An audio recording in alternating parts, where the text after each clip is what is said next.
Então iniciou o caso, né? Porque a família noticiando o desaparecimento do Matsunaga. E aí a mesma coisa. Vamos ver, ele veio trabalhar em tal dia? Não veio trabalhar em tal dia. A filmagem do prédio mostrava a última imagem no dia X, ele desapareceu. Então você não tinha outro lugar que ele tivesse passado, a não ser que o último lugar fosse onde ele morava. Então chama a perícia e vamos ver se tem algum vestígio de violência, né, que possa vir a justificar esse desaparecimento. A última imagem, então,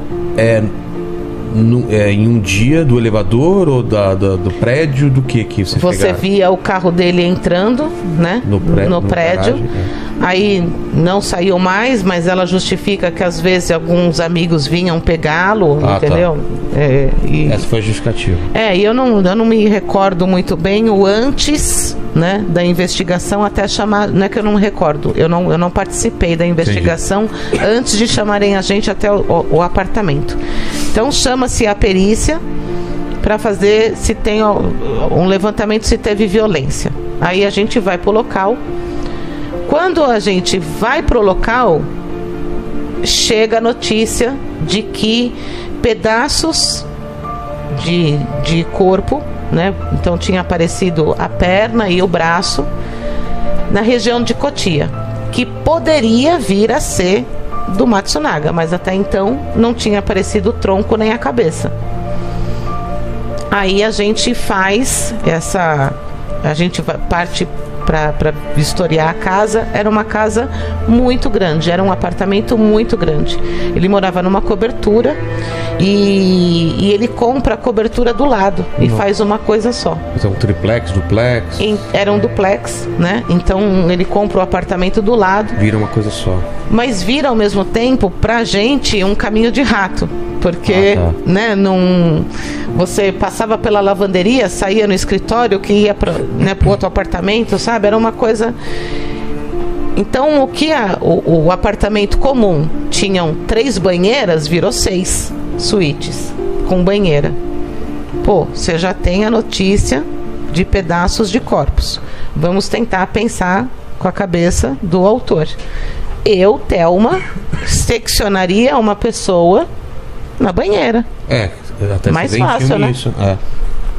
Então a gente parte para fazer o exame de luminol na parte superior do apartamento todo, que eram 6 quartos. 6. E o luminol, ele é um exame cansativo, né? Porque você examina o local, monta um tripé, borrifa, ele revela, você fotografa. Nossa. Aí tudo segmentadinho. E é pedacinhos, né? Não é que você vai borrifar 6. tudo. E você tem que ter toda uma movimentação para não contaminar a região onde você vai. Então tem que ser tudo bem pensado. Porque se você pisa no luminol e vai para outro lugar, é o que os meninos falaram, dá um falso positivo. Até por saturação, né? A saturação também, quando você joga luminol em cima de luminol, é um processo meio demorado. Entendi. Nós começamos a fazer o luminol umas 8 da noite. Quando a gente se depara com um colchão, então as banheiras não deu nada. Quando a gente se depara com um colchão de casal, que a gente passou o luminol e ele brilhou inteirinho. A gente falou, não pode ser. É alguma coisa aqui que está dando um falso positivo, né? E aí nós vimos que era um colchão novo. Conversando com eu acho que era uma empregada, ela falou, não, realmente é um colchão novo. O anterior, ela deu para outra empregada. Como assim deu para outra empregada? Quando? Semana passada. Aí a gente falou, quem, né? O cara tá desaparecido, você tá comprando colchão novo. Aí fomos lá para casa da mulher que ela tinha dado o colchão. 5 horas da manhã nós fomos para lá. E era tipo Diadema, era longe pra caramba. Chegamos lá, o colchão não tinha nada, então findamos 6 horas da manhã com aqueles exames. No dia seguinte, o doutor entra em contato com os advogados da Elise e fala, o apartamento continua lacrado, tá? Não tá liberado. Mas por que não? Vocês já não fizeram o exame e não encontraram nada? Nadando de braçada, né? Não encontraram nada? Não, agora vai ser feita a parte de baixo. Então, eu não me recordo o dia. Então, vamos supor que na segunda nós fizemos o luminol. Na terça de manhã, né, que já era terça quando a gente acabou. Na terça de manhã, o doutor entrou em contato com os advogados e falou assim, olha, nós vamos continuar assim. Só que o pessoal acabou de sair. Então, na quarta-feira. Mas o colchão foi mandado para análise? Não, a gente só borrifou, só usou o luminol. Tá. E viu que não tinha nada. Não, então, o dela não tinha nada? O novo? Não, eram fibras de bambu e não sei o que, e dava uma falsa reação. Que doido. Então a gente terminou de segunda para terça. Terça de manhã o doutor entra em contato com os advogados e fala, olha, a gente vai continuar fazendo o exame agora na parte de baixo. Quarta-feira a gente está lá, a gente volta para lá. Quarta-feira de manhã ela confessa. Então, benefício da confissão. É? É. Mas vocês não deram nenhum aviso que estava achando alguma coisa? Não, a gente só falou que na quarta a gente voltaria para continuar o... Ela imaginou, eles vão achar alguma coisa. Porque não foi na parte de cima, foi na parte de baixo o homicídio, entendeu? Então daí aparecem as imagens dele descendo para buscar a pizza, né? Então... E você vê que ele no elevador, ele já tem uma reação que ele está um pouco inquieto no elevador, porque ela diz que eles estavam discutindo, né? E aí quando ele sobe, logo que ele entra, né? Eles têm a discussão ali entre a passagem da sala para a cozinha. Eles discutem ali, momento, narrativa dela, tá? Ah, tá. Momento em que ele vem pra cima dela e ela dispara um tiro na cabeça. A queima-roupa. Aí ele cai ali. Com o luminol nós vimos realmente um formato de empossamento, onde ela narra.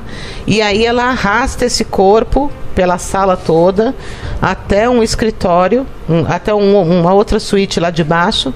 E lá ela secciona o corpo, coloca em várias malas e desce pra garagem. Porque...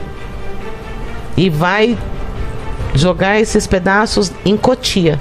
Então, mas ela depois de rodar 300 quilômetros? É, que ela foi até Minas, desistiu, voltou. Acho que era Paraná, não era? Que a família dela caminha pro Paraná. Paraná, não era Minas. A região de Tapetininga, ela decide voltar. Nossa. Ela meio que, no meio do caminho ela volta, e aí depois que ela começa em Cotia... A jogar os pedaços. Quando nós fomos na terça-feira de manhã, aparece o resto que faltava daquele corpo seccionado.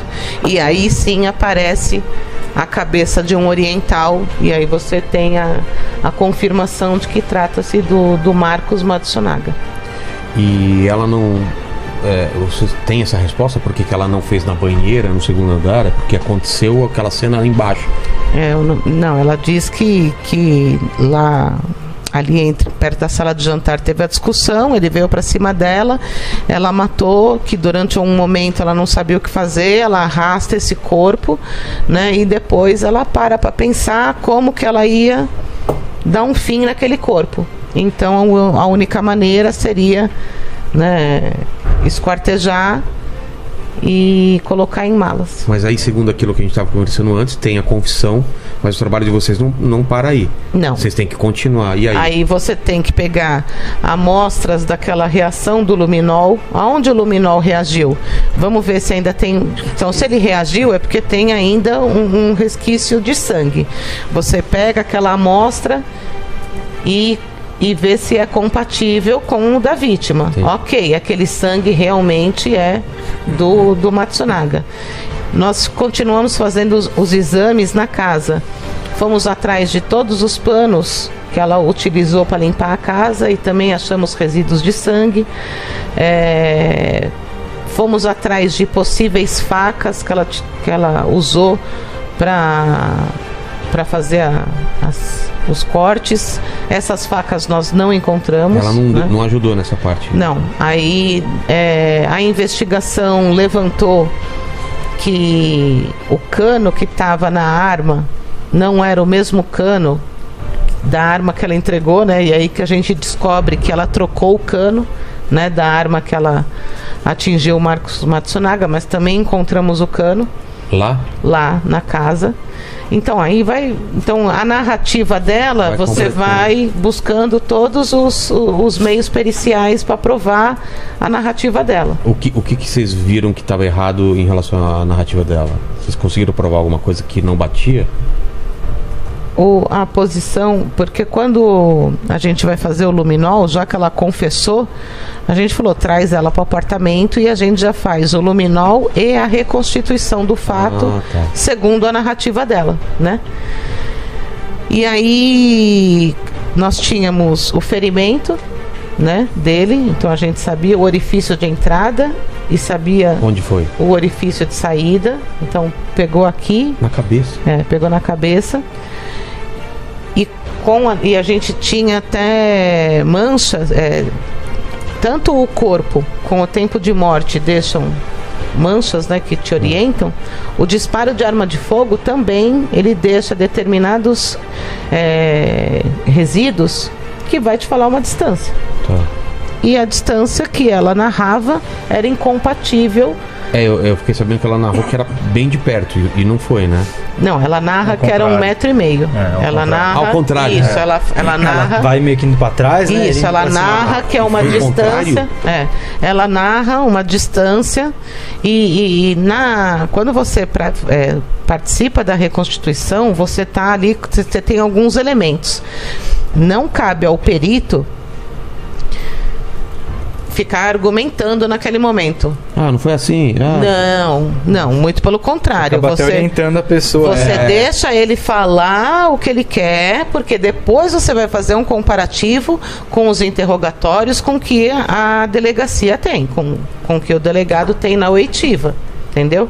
Então não deixa de ser um confronto ali das versões. Então, em momento nenhum, o doutor Salada ali ia ficar falando tem certeza que é essa distância? Olha lá, hein?